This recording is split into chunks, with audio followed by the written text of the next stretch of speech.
Every single story of success starts with a setback. Some of the greatest stories that you hear from successful people were the stories where they had nothing and they built themselves.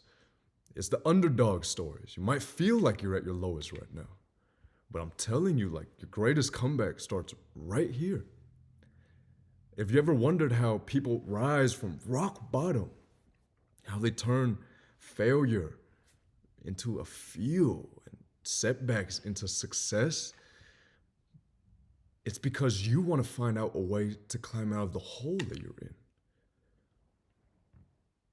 Your greatest failure and your biggest failure is your greatest opportunity, because in that moment, you learn a valuable lesson that no one else can learn, because not a lot of people have failed because they never even try. I want to walk you through some mindset shifts, some frameworks, strategies that will just help you make a really good comeback. Not just a great one, an exceptional comeback, a great comeback. It's not about hype. It's about building resilience, taking action, and reclaiming whatever sort of personal power that you have left that have been lying dormant or so unavailable. I think in 2022, I probably felt, I've had moments in my life where I felt extremely low. It was once in 2019 and 2023, where I've almost gave up on happiness. And I'm not the same now, and I'll get to that. But I've hit rock bottom twice in my life, and I've lost everything twice in my life. There was a moment where in the military, first of all, I left because I didn't have an idea of who I wanted to be, what I wanted to be, and I just wanted to take a Hail Mary and a shot at life, hoping that maybe joining the military would just help me in some way, shape, or form. In the military, I didn't know who I was, and I lost all my money, because at the time I was like in crypto and all that. I didn't know anything about that. I was just like, oh yeah, Dogecoin, whatever. Lost all my money there. And that was tough. The second time where I lost everything was when I invested my time and resources into a startup, and it was just an extended period of just a lot of pain, because I was trying to look long, and I said, well, I can thug it out here. I can make it through this. But it was a little bit more than I could take. And the amount of responsibility and the amount of things that were put on my plate, despite my position in that business, was a little bit too much for me. And so I left with no money. The founder of the startup reached out to me, and he broke me off a piece. So I didn't leave with anything, but I've been broke twice. And I really gave up on happiness in 2022 because it was so unavailable. I remember days and nights where I'd sleep at the warehouse and I'd have nothing. I didn't have money. I mean, I had access to the company card. That's how I used to pay for food and gas. But me personally, I didn't have any money. And I was just so sick of using the company card because it wasn't my money. I felt like a burden. My whole life I felt like a burden. So it was like when I bought a bag of chips, or if I spent like $10 on a meal, I just felt like a burden. And I didn't want to do it. And at that moment, I gave up on happiness completely. I said, I don't care if I'm happy. Because it was just so unavailable that what happened was I predicated all of my actions on whether or not I was happy. If I was happy, I would take action. I would do something to help. I would do something to get me one step closer towards the desired outcome. And I never took action because I was just so unhappy. It was so unavailable that I got rid of it. That I gave up my desire to be happy. I said, screw this. I don't care. I lost my soul in those moments. I lost who I was in those moments. I sacrificed my health for the sake of the business.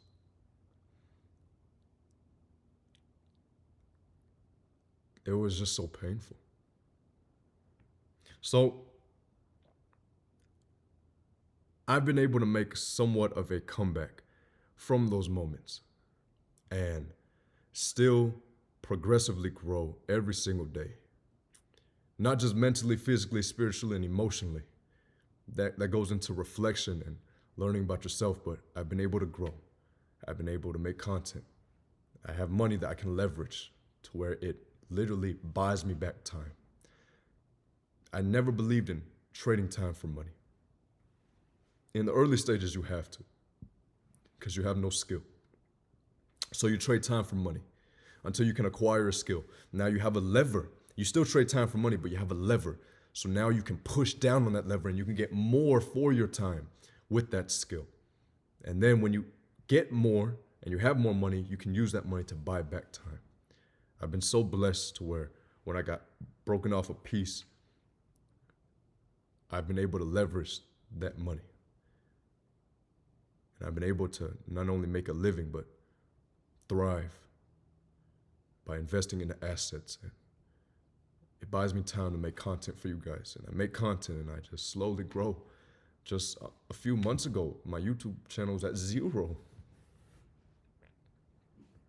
Now we just hit like 10,000 subscribers. I don't know how you guys can just sit here and listen to me talk. I'm so humble. I have no idea. And if one day this channel gets really big, up in the millions, I'll never forget this moment, man. I'll go back and I'll be like, you guys remember when I was just at 10,000 subscribers? Like just the other day, or just like a couple months ago, I was at 5,000. I 2x'd. I've been able to spend time doing things that I like doing, that I like reading, so I can gain knowledge, so I can teach you.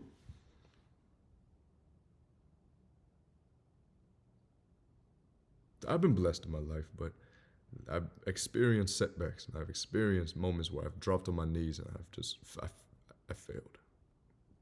I was a failure. I was a failure to the people around me. I looked in the mirror and I saw a failure, and it was terrible. So here's where the advice comes in. You need to embrace the fall. You need to accept where you are right now. If right now you want to make the greatest comeback of your life, you really need to accept where you are. And you can't move forward until you acknowledge where you are. Avoiding your pain or your failure only keeps you stuck. Say this. Say, I feel a lot of pain. Accept your situation fully. Like fully. Don't condone it. But when you accept it, you return the power to yourself and you say, despite me being in this situation, I can change. Don't see failure as I'm screwed. See it as feedback. What can I learn? Anytime you go back, there's something that you can learn to help you in the future. There's always something. Every single time you fall to your knees, every single time you experience failure and a setback, all you have to say and ask yourself is, okay, I may have experienced a setback. I may have failed. What the heck can I pull from this? Because I have it. What can I pull from it? And that goes into just using whatever the heck you have. You got to use what you have. When I had no money, I had a mother who would house me. I definitely used that. That eliminated the fear of me being homeless. When I had no money, I said, I still have knowledge and I still have something to give to this world. So that gave me hope, knowing that if I get out of it, there's something that I can keep doing. I'm not just entirely nihilistic and hopeless. I have something to give to the world. I have something to share with the world still. I just have to wait this period of pain. I have to wait it out. If you can see failure as feedback, it's critical because it's not necessarily the opposite of success. It's part of the process.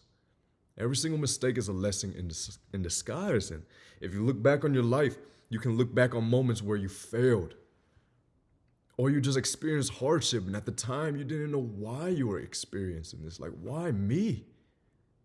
Why? Remember that time? Remember how painful it was? You didn't know why you were going through that, but you figured it out after you passed it because you're like, oh, I had to learn this. I had to see this. I had to meet this. I had to feel this. Those are moments to cherish, just like the moments of victory are meant to be celebrated and cherished. Moments where you fall down and you're defeated. You need to cherish that because when you win, you have something to look back on. Moments like that where you can say, how the heck was I able to make it through that? You can look back and like, oh, I remember that moment. What? I made it past that? Holy crap.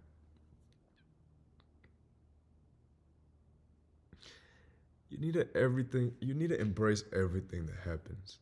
And you just need to see it as a part of your growth. Even the setbacks, things are preordained. On the off chance that life isn't preordained and and everything is just a coincidence, that I'm completely wrong. But I'm just going with the framework and the idea that everything is preordained. Our life had a path. We were supposed to meet this person, meet this person, meet this person. And I define fate and destiny by giving this analogy. I hope it makes sense. Imagine you need to go to the nearest gas station. And so in your phone, in the GPS, you type directions to the gas station. The GPS knows it will take you to the gas station the fastest. That's fate. You must take this route to get there. That's fate. And you are going to end up there, the gas station, if you embark on this path.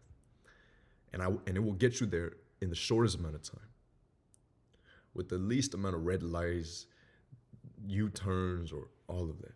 Destiny is when you look at the GPS and you say, well, I think I'm smarter. I think I know a back route that can get me to the gas station quicker. And you just end up extending that journey, that trip, by like 3 minutes, because you took control. Destiny is we are in control. Fate is no matter what the heck we do, like this is going to be the outcome. It was really tough for me to say, yeah, maybe I am in control. Like maybe I could change my life. Maybe I could just grab a bottle, go to the liquor store, grab a bottle, drink all of it, get into a car, wreck it, and my life can change forever. Maybe I am in control, but it doesn't mean I have to be. And so I believe that everything is preordained. There's a life path for me, and I've surrendered to a degree my will and my desire for whatever it is that I want, and I just simply, if there's something in my head that doesn't leave, I just assume it's from something greater, especially if it will help impact, change lives, and I can add to the body of knowledge and I can add to the body of hope. If there's something in my head, then I keep it. And all I do is I put in enough effort every day to get one step closer to it. But directionally speaking, I see where I want to go, but that's just what I want. It's not necessarily what's best for me. And so I've had to learn to let go of the wheel and just sit in the car. Let someone else drive and just know that I'm not in control of the wheel, but I can enjoy the journey. I get to watch as the car is going.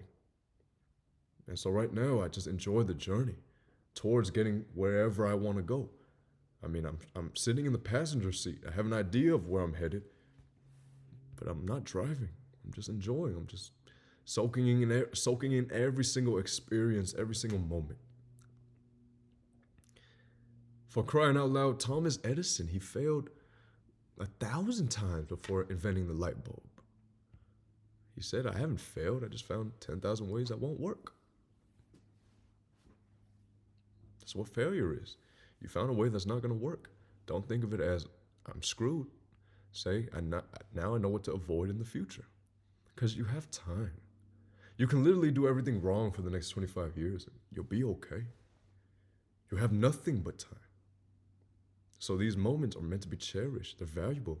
There's wisdom in these moments of failure and defeat. Wisdom that can't be obtained unless you try. Because in trying, the possibility of failure increases. When you don't try, the possibility of failure is zero. And the possibility of winning is zero because you don't even try. At least when you try, you roll the dice. There's a possibility of failure, but damn it, there is also a possibility of winning. And I'd say that's worth a shot. So long as the possibility of winning is there, I'd say you roll it. Because what if on the off chance that you do hit, and you hit big? I mean, we make bets every day as entrepreneurs or just people that are just trying to make a life for themselves and just escape the rat race and just get away from normality. We're making bets every day. Some bets hit, some don't. And it's usually that one bet that we make that just freaking goes. And we're like, oh my gosh, what just happened? That our life changes forever. You need to release shame and self-blame. I mean, shame just keeps you in the past. If you exist in the past, it's shame, it's guiltful, it's regret. If you exist in the future, it's anxious, it's never-ending possibilities, it's things going wrong, this and this. It's fear. If you just exist in the present, everything just is. You gotta somehow practice this ability to just forgive yourself for all the mistakes you've made thus far. Yes, you made a mistake, but you are not your mistake. You are 100% capable of change.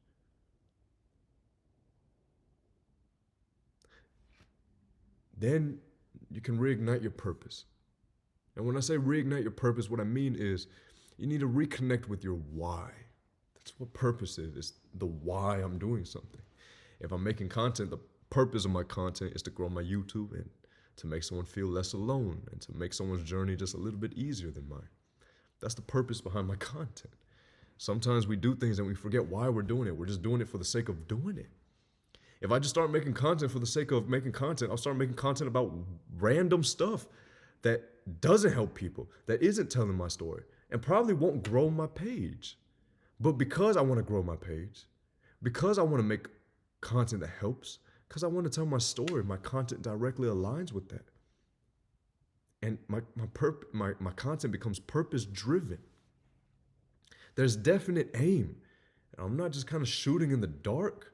I see the target, and I'm aiming towards the target. And I do it strategically. Purpose gives meaning to struggle. That's the beauty of struggle. Knowing that on a long enough time horizon, you can look back on that moment and you can connect the dots. You just have to do it in reverse. Without a strong enough why, it's really easy to give up when things get hard because you don't even know why you're doing it to begin with. When I was with the startup, it was so easy for me to give up because I'm like, well, why am I doing this? I don't like this. I don't like selling nail products. I hate this. I hate the people I'm around. I hate the people I have to network with and sit down and eat dinner with. I hate acting like someone I'm not.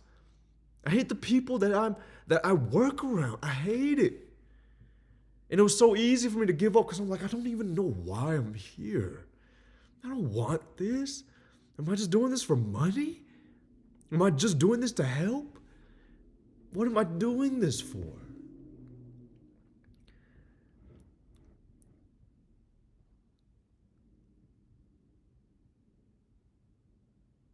You need to find out what you love, what you're good at, what the world needs, what you can be rewarded for. And if you can combine those four, the thing that exists in the middle, that's what you can do.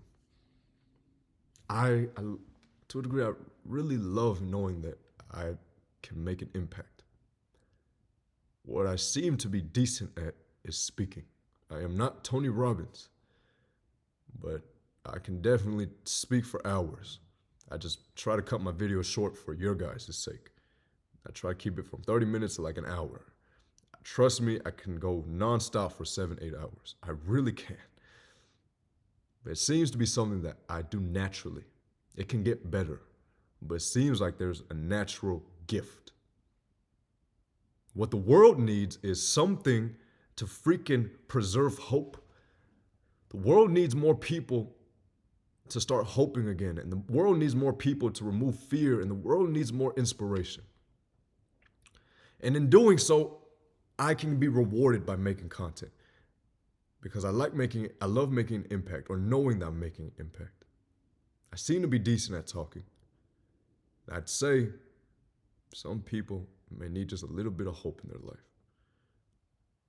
And so I make content. And in doing so, I hope it can reward me on a long enough time horizon. I played the game long. A lot of my money is sitting in investments and assets. I make enough money to where I can focus on YouTube, even though I'm at such a low point. I mean, 10,000 subscribers is huge to me. Don't think I'm not grateful. But where I want to be versus where I am now is a margin. It's a landslide. But I'm so grateful for him, man. This is only the beginning, and I have no idea how you guys keep watching me, but you guys like it. And so I'll keep delivering. But when you ask yourself those questions, you can find exactly what it is. Is it going to be writing? Is it going to be speaking? Is it going to be producing music? Is it going to be art? Is it cooking? Is it personal fitness? Are you going to be a trainer? What are you going to do? What do you love? What are you good at? What does the world need? And what can you be rewarded for? Ask yourself, what do I deeply care about? You need to ask yourself, how much pain am I willing to endure for this goal, for this outcome? And who do I want to help? Who do I want by my side? Who do I envision by my side at moments where I need to make a comeback?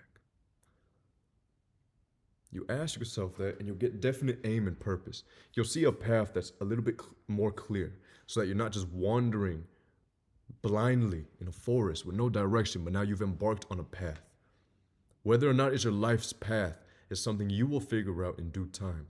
Because if it's your life path, you'll stay on it. No matter where you go, it'll pull you back. If it's not your life path, you'll be redirected. But you have to understand, is this redirection temptation of a promising future, so it's meant to take you off that path? Or is it truly redirecting you? You have to have some level of intelligence and discernment. Remember, your life's path, whatever it is you're meant to do, whatever it is you have to do, you will keep getting pulled back here. Somehow, right here. And for me, it was always YouTube. Learning to teach, learning more to teach more. It was always this. I helped one of my boys with his barbershop. And I said, I'll help you for like a year. If I can help you scale it, give me partial equity in it. I want a stake. And then we talked about opening more barbershops. And then things happen in life so strangely. If I wasn't at the barbershop at that exact moment, I wouldn't have met somebody. And if I didn't meet that person, I wouldn't have been motivated to do this Thanksgiving project that I can't wait to share with you guys. Like, oh, I can't wait. It's done. It's wrapped up. We're just finalizing the video so I could share it. But none of that would have happened, which meant I wouldn't have been back here making as many YouTube videos as I am now. This is my life's path. Until it's not anymore and I have to embark on a different path. Until I maybe have to take an exit. Until I have to swerve out because a lane is closed, But when you ask yourself those questions, you'll get an idea of where to go. You'll set the path, you'll aim. But then from there, you have to set a big vision for your comeback. Your vision is your destination. It's literally what keeps you moving forward, even on hard days. The great book says that without a vision, the people perish. You need to have a vision because it lets you see where you're going. Even if the vision is low resolution, so long as it's there, it's important. Here's a great example. If I put you in a house that you're not familiar with and I blindfolded you and I said, walk around, you'd probably hit a wall. But now let's say I give you a pair of glasses, but these glasses are blurry. Like, this person does not have your eyesight. It's freaking blurry. All you can see are you can see just fragments of an image and just blurry colors. But you can still navigate around the house because you're like, okay, well, this is enough. That's why I say a low resolution image and a vision is better than no vision. Because at least with that, you can navigate. But if you're blind, you have no vision, you have no idea where to go. You're going to hit a wall and you're going to be like, I didn't even know the wall was in front of me. It enhances your level of discernment. It gives you definite aim. It gives you definite purpose. And you get this purpose-driven strength and courage that just ignites the fire within. So every freaking day you just go and you go and you go. Because it's like, no, this is my why. This is the vision. I see it. I am living the life that I once wished I lived. And I know it's strange, right? From being with a startup that could have been completely successful, and to a degree they're now successful. I'd rather do this any day. This was my life's path. It always was. It just took longer. moments where I fell back, I just said, this is time for me to train. I have to sit back, watch people do well, watch people do better than me. I have to sit back, be patient. I need to program my brain. I need to start training. This is the moment. My time's going to come. I don't know when, but it's going to come, and I just have to see it through. Because if the thought exists in my head, there's a reason why, and it's meant to be in my head. It is not by mistake that I dreamed this. It is not by mistake that this dream was gifted to me.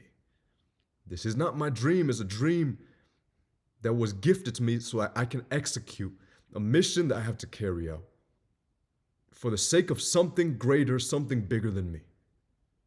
This is not for me. There's a bigger purpose behind it. There's a ripple effect that I'm going to leave, and I don't know how great, but it's there. Otherwise, this dream would have been stripped away from me. But even in the darkest moments, this dream was never stripped away from me. It stayed, constantly poking its way through. In moments where I wanted to shut it off, it said, don't you do it. Not yet. Not yet. And it just stayed here. I couldn't get rid of this idea from my life, this dream. And that's when I knew, I was like, maybe it's not from me, because there's moments where I wanted to give up.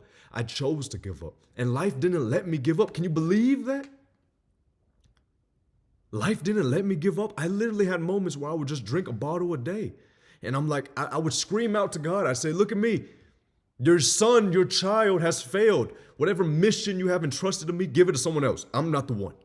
I can't do it. Not me. Give it to someone more capable, someone more deserving, someone stronger. And in that moment, I couldn't fail. Some things happened that I won't speak about, but something that can only be explained as a phenomenon occurred where I said, okay, I got the message. It went from a bottle a day to I couldn't sleep that night because I'm like, why did that just happen? How? God didn't let me fail, and so I owe it to God to just use this body for you. If I can leave an impact, if I can make one ripple that can just continue throughout the course of who knows how long, I can die happy. That's my vision. To serve you. It's all here for you. All my failures, all my lessons, it's documented, it's here. It's for you. To give you hope that you're not screwed. Not yet. You need to visualize your ideal future. Like, you need to see it. Where are you? What are you doing? How does it feel? You got to see it. And now, when you see the vision, it's great to break it down into goals, right? We can't just go off a dream.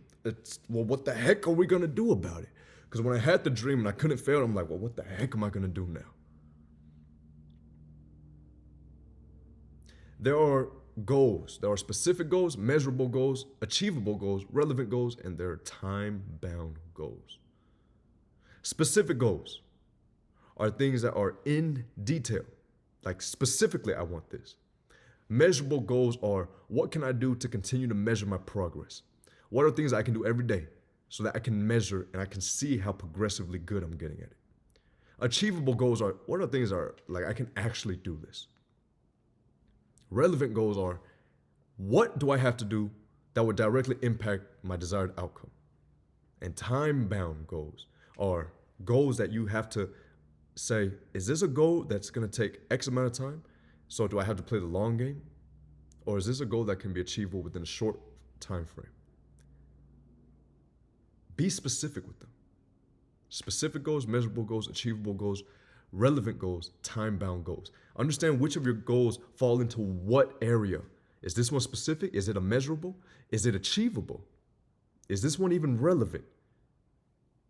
And then you have to say which goals take the longest, which goals take the shortest amount of time.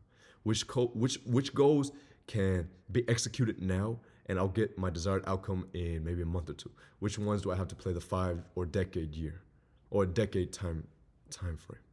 Play the long game, play the short game.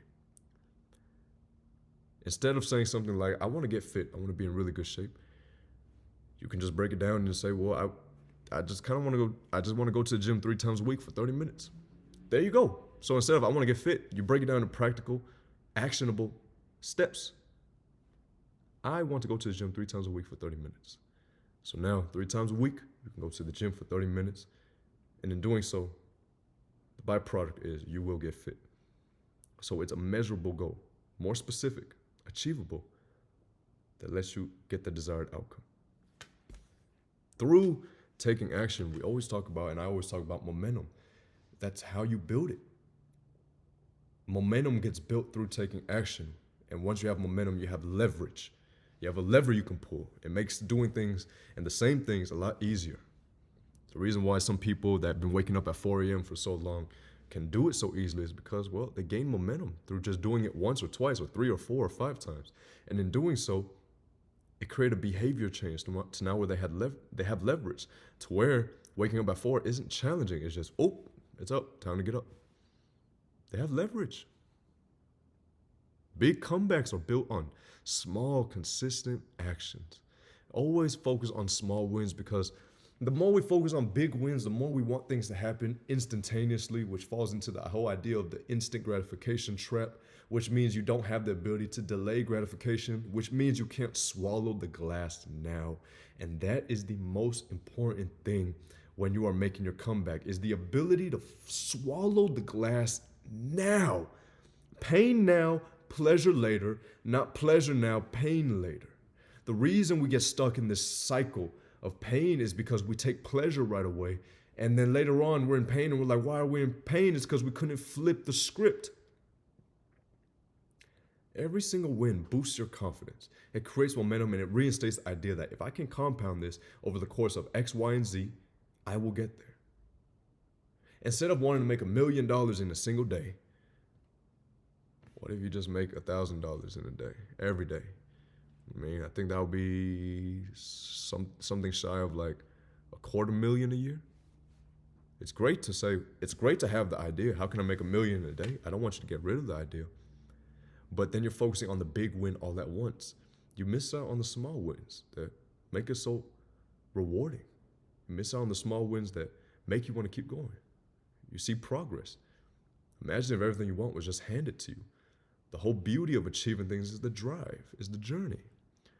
The beauty of getting to a destination is the drive during. The mountains you'll see, the valleys you'll see, the other cars you'll see on the road, for me at least. The true winners love the climb, and the real mountain has no peak. It's the journey that builds you. It's not what you want, it's who do you have to become, and the journey helps that. It helps you become, so that as a result, the byproduct of who you become is the goal, is whatever it is that you want. If you want to become a millionaire, not how do I get $1 million, who do I become to be worthy of $1 million? And when you become someone worthy of $1 million, the byproduct is you'll just end up becoming a millionaire. If you repeat the same steps, repeat the same habits, take action every day, and you do it for a long enough time period. 1% every single day. Always just 1% a day is better than -1, -5, or even 0. And sometimes 0 means doing nothing is better than doing something destructive. So always remember, choose 1% or 0% instead of negative, right? We believe that in investing, a 1% gain is better than losing money.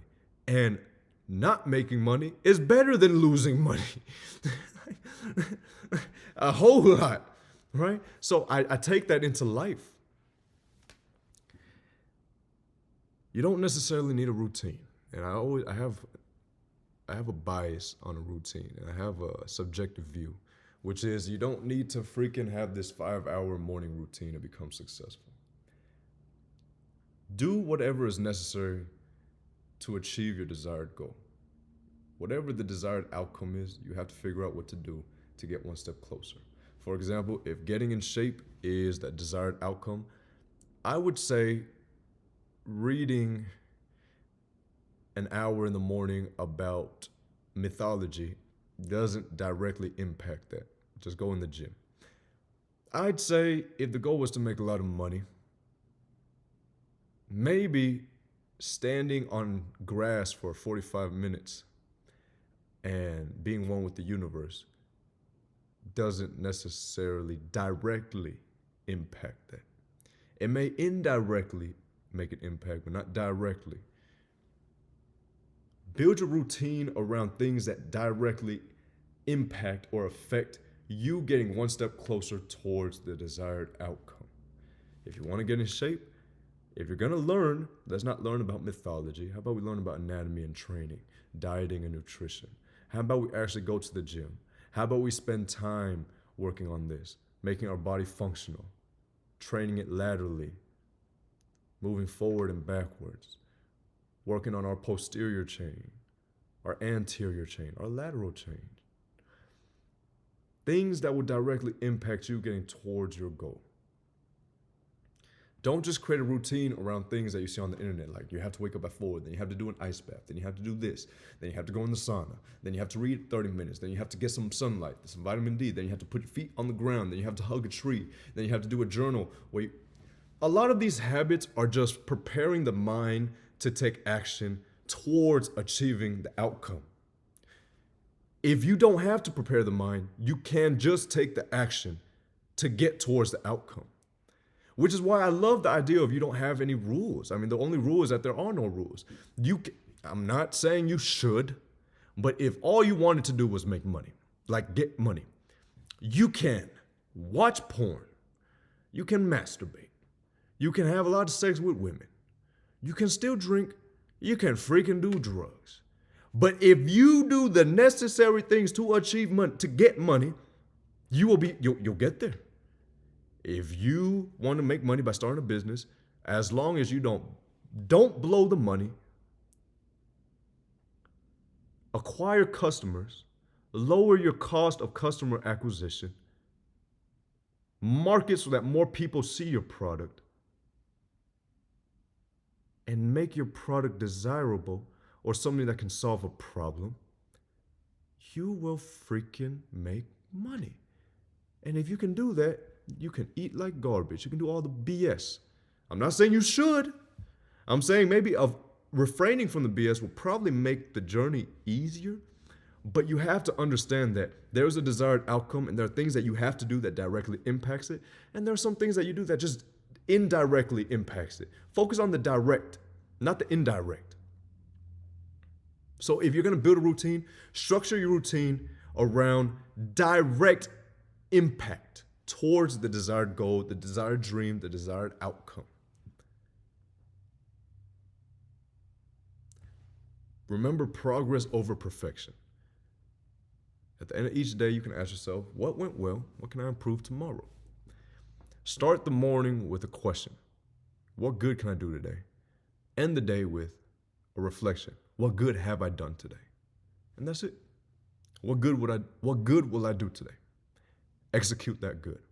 You go to sleep, what good have I done today? Reflect on the day. You reflect, and if you've done good, you get a reward. That reward becomes your positive feedback loop that creates a behavior change that makes taking action the next day a lot easier. And if you're going to make a great comeback, we have to cultivate this resilient mindset.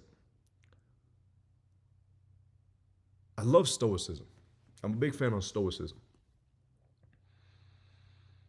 There's a principle in Stoicism that the obstacle is the way. Marcus Aurelius goes, the impediment to action advances action. What stands in the way becomes the way. Use obstacles as stepping stones.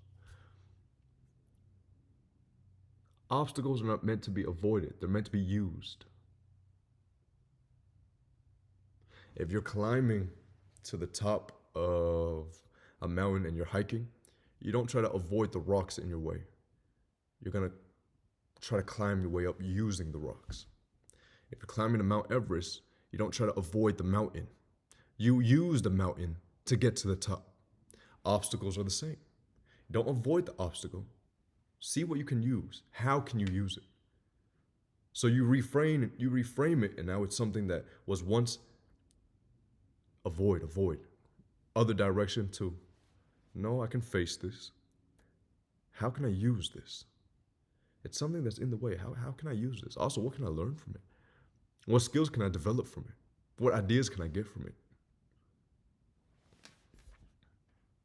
To make a great comeback, I really encourage you to also step away from external validation. I mean, if your self-worth depends on other people's approval, you're going to just crumble under their criticism, and they're always going to criticize you.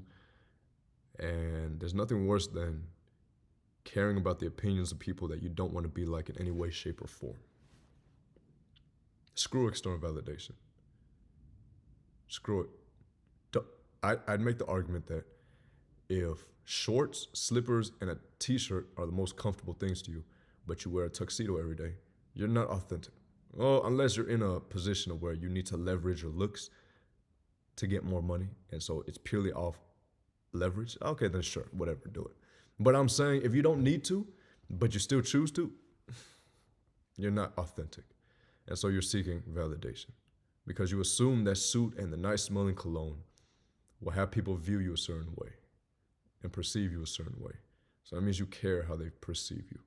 Sometimes you just get to a point where you just don't give a damn. Like, it's so unimportant. What you think about me, I don't care. It means nothing. You get to go off the stack of evidence. And I love Alex Hormozy's framework when it comes to this, which is the only thing that can beat any self-doubt is a stack of undeniable truth. That's what confidence is. It's having a stack of undeniable proof that you are who you say you are. I love that because if I'm confident, it can either be a delusion and a forced confidence predicated on no proof, but I'm just wearing a mask, a facade, or my confidence probably is backed by this stack of undeniable proof that, hey, this and this and this and this. That's why I'm confident. And I love it because it gives you certainty. It eases this idea that maybe I'm not. It removes this idea of being an imposter. If you're not an imposter, if you feel like an imposter, you either don't have enough evidence to back it up or you're stuck in the past of something that happened to you. Get away from external validation. It doesn't matter what they think of you. They're going to judge you regardless. And they're not going to do it to your face. They're going to do it to their family and their friends behind closed doors, all while being flawed, out of shape, and disgusting. They're still going to do it. So it doesn't matter what they have to say about you. It really doesn't. Because you don't want to be like them. So who cares? And if they say something that's true, you're right. They're right. And if they say something that's wrong, it shouldn't affect you because they're completely wrong. So remember that whenever someone says something that affects you, if it affects you, ask yourself, is there an element of truth to this? If it doesn't affect you, ask yourself, why doesn't it affect me? Oh, it's because it's not true. Move on. And you just get to a point where you just really don't care. Like, they can say anything they want. Like, it just doesn't affect you at all. You can choose to not be affected. Suffering is a choice. So if you suffer because of someone's judgment of you, it's a choice. You made that choice. You don't have to, but you did.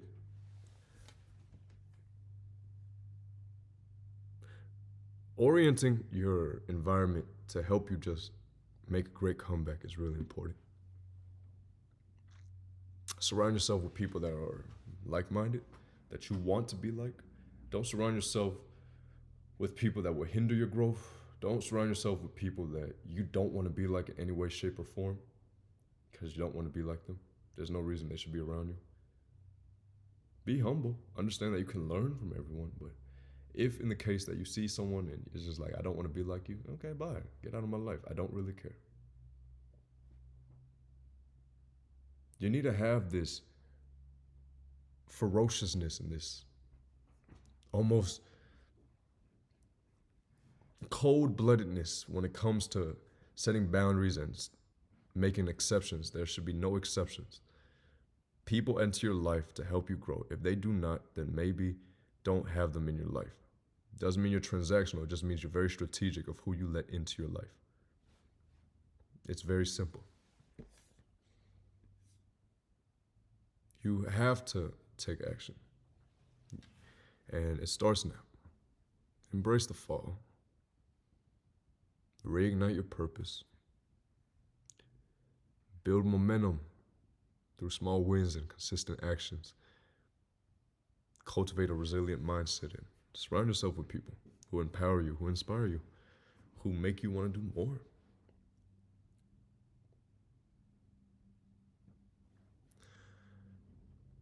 Just remember that people are going to have things to say. They're going to say you changed because they don't know how to say you've grown. If you decide to stand for something, if you want to inspire 1,000 people, 500 people will tear you down, because at least that means you stand for something. Hatred is a condition of success. You are not what happens to you. Remember that. You are not what happens to you. You can choose a different outcome. You're not stuck. You're not traumatized. You can change. But if the desire isn't there, then it will never happen. But if the desire is there, no matter how small, you can change 100%. It's up to you. You owe it to yourself. Yeah, I'm not going to say it's going to be easy. I wish I can sit here and say that it's going to be a journey full of magical, mystical unicorns and fairies and flowers, and that it's going to feel so good. It's really hard. But it's so worth it if you can see it through, which is why there's so many people that just don't see it through, because it's that painful. But if you can be the person that can see it all the way through, the reward is great. And you get to celebrate how far you've come. And you unlock levels of strength and courage that you never even knew existed, because you took the risk no one else will. They'll never take the risk. So don't try to be like anyone. Don't try to seek external validation. You should try to be like people that are doing better than you. Always.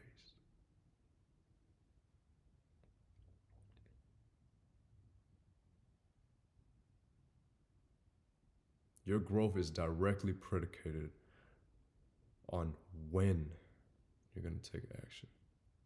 It's not a matter of if. I know you'll take action, but it's predicated on when. Because if you start now, you'll be a lot further. But if you decide to start next year, you'll start next year, you'll still be on the path, but you could have had a head start.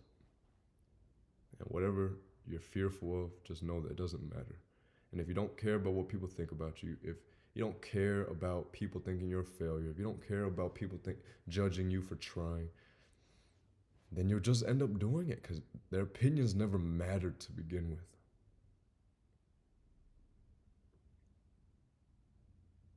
Win, and win big.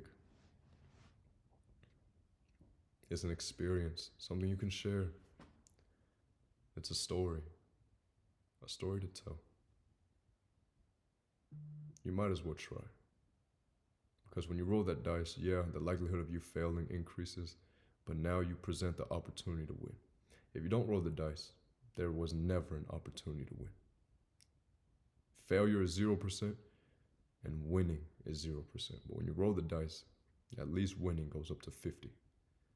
And you can increase the likelihood of you winning and decrease the likelihood of you failing if you just never stop.